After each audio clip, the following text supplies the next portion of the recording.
Check it out, guys. Another product here from GEARGO. It's an RV surge protector. If you guys actually have a toy hauler, camper, or whatever, this thing is pretty cool. Check it out. What you do here, well, this is what I have plugged into my house. Okay. How nice this thing is. You plug it in. This thing has circuits.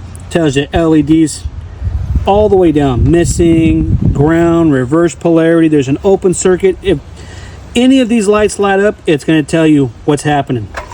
Cool thing is it has a nice little digital display too, so when you plug it in, it tells you the voltage, the amps, the watts, the hertz.